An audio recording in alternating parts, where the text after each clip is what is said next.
Hey guys, Sean here. Welcome to the F1 word and to the news that is coming out of Toro Rosso this morning. And that is that Daniil Kvyat will be driving for the team in 2019. Yes, he is back. Now, it's a rumour that's been circulating for a while now, pretty much since Monza, and reports last week claimed that the announcement would be made ahead of the Russian Grand Prix, and a statement from Toro Rosso has confirmed that news this morning. Before I give my view on it all, though, I'm just going to go quickly over the quotes from that announcement, which was made on the official Toro Rosso website, and in it, Franz Tost said, "I believe he deserves another chance in Formula 1. Daniil is a high-skilled driver with fantastic natural speed, which he has proven several times in his career. There were some difficult situations he had to face in the past, but I'm convinced that having had time to mature as a person away from the races will help him show his undeniable capabilities on track. We'll push very hard to provide him with a good package, and I feel the best is yet to come from his side. That's why we are happy to welcome him back to our team to start a successful season together." And Daniil Kvyat, who of course last drove for the team at the US Grand Prix last season, added, "First of all, I would like to thank Red Bull and Toro Rosso for giving me this opportunity to race in Formula 1 again, and I am particularly pleased to be returning to a team I know very well. Toro Rosso has always made me feel at home, and I'm sure it will still be the same next season. I would also like to thank Ferrari for trusting my driving skills, which allowed me to stay connected to F1 as their development driver. Even if my duties were primarily simulator based, I've learned a lot, and I now feel stronger and better prepared than when I left Toro Rosso. I never gave up hope of racing again. I am still young, and I kept in good shape to always be prepared in case another opportunity presented itself. I will give my best to deliver what the team expects from me, and I can't wait for everything to start again." So then, after weeks of speculation, Daniil Kvyat is returning to Formula 1, and to be honest, I'm thrilled, really pleased for him. You know, look, I get the whole look at the way Red Bull treated him argument, I really do. Go back on the channel and watch any of my videos on him, and I'm very vocal about how disgusting their treatment of him was. But ultimately, an F1 race seat is an F1 race seat. Development roles are fine, but a race seat trumps that, regardless of what team it's with.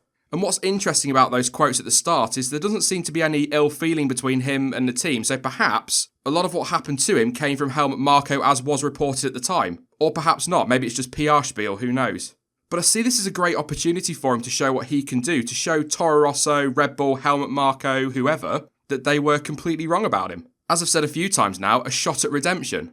At the end of the day as well, if he rocks up next year and performs well, he may turn heads at teams like, I don't know, Haas for example. They could look at him and say, hey, one of our drivers hasn't been good this season. That Kvyat, he's not so bad after all, is he? Let's give him a chance. So as I've already said, it's a huge opportunity for him. And yes, I know Haas have just announced both K-Mag and Grosjean for next season, and the rumour is it could be 2020 as well, but that was just an example. And I do want to say this in this video.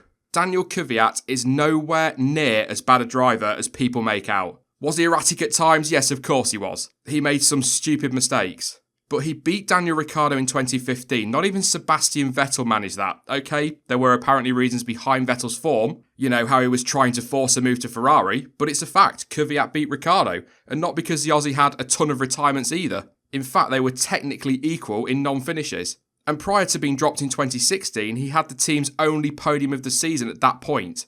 But let's not beat about the bush here. He was not dropped because he's a bad driver. He was not dropped solely on the mistakes he'd made. He was dropped because Red Bull wanted to get Max Verstappen in that car, and Kvyat's crash with Vettel in Sochi gave them the excuse they needed to swap the two. And don't get me wrong, I agree that Max Verstappen should be in that Red Bull. He's by far a better driver than Kvyat. But the whole situation was handled badly, and the Russian was made out to be some kind of scapegoat and terrible driver, and he isn't.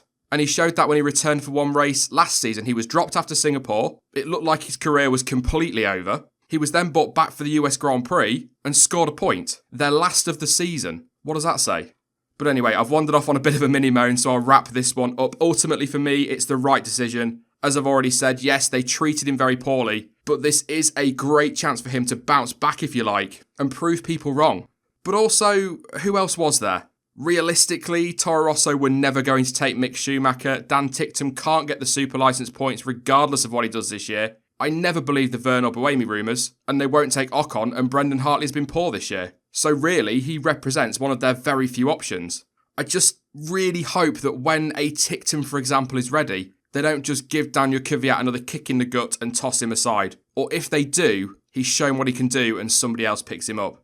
But unusually for these news videos, I'm going to end on something from Mark Priestley and what he tweeted, because I think it says a lot about who Kvyat is. and he tweeted that one of the biggest messages from Kvyat's return is never burn bridges. He had every right to be angry and to say so. He maintained dignity, self-respect, and continued to work hard.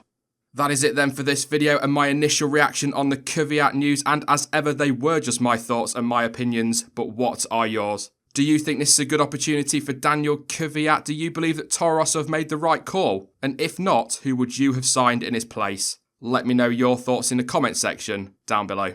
Now, I will be back later today with the qualifying report, and don't forget to join me over the course of the weekend for the usual videos and streams, including the live post-race stream.